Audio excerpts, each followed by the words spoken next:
এবারে যাচ্ছি দিনাজপুরে, সেখানে 6টি সংসদীয় আসনের 5টিতে বিএনপির ধানের শীষের প্রার্থী আর একটিতে বিজয় হয়েছে স্বতন্ত্র প্রার্থী।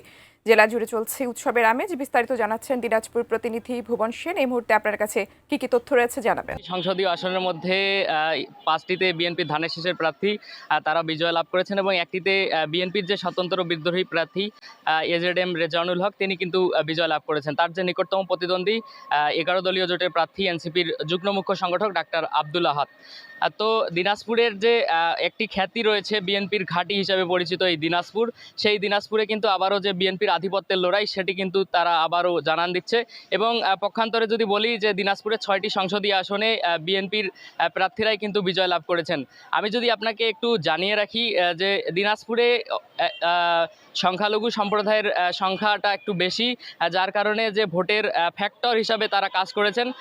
তারা যেটি বলছেন প্রার্থীরা ইতিমধ্যেই তাদের যে নেতাকর্মী তারা কিন্তু বিজয় উল্লাস করছেন। আমরা দেখেছি গতকালকে বিজয় যখন ঘোষণার পরে তারা কিন্তু নেতাকর্মীরা উচ্ছ্বসিত হয়ে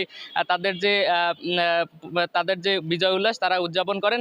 এবং একই সাথে জানিয়ে রাখি যে দিনাজপুরের 6টি সংসদীয় আসনের মধ্যে তাদের যে নিকটতম প্রতিদ্বন্দ্বী তারা কিন্তু জামায়াতের প্রার্থীরা তাদের নিকটতম প্রতিদ্বন্দ্বী হয় এবং খুব কম সংখ্যক ভোটে তারা বিজয় লাভ করেন। এবং দিনাজপুরে একজন বিএনপির হেভিওয়েট প্রার্থী রয়েছেন ডাক্তার এজেডএম জাহিদ হোসেন, তিনি বিএনপির স্থায়ী কমিটির সদস্য।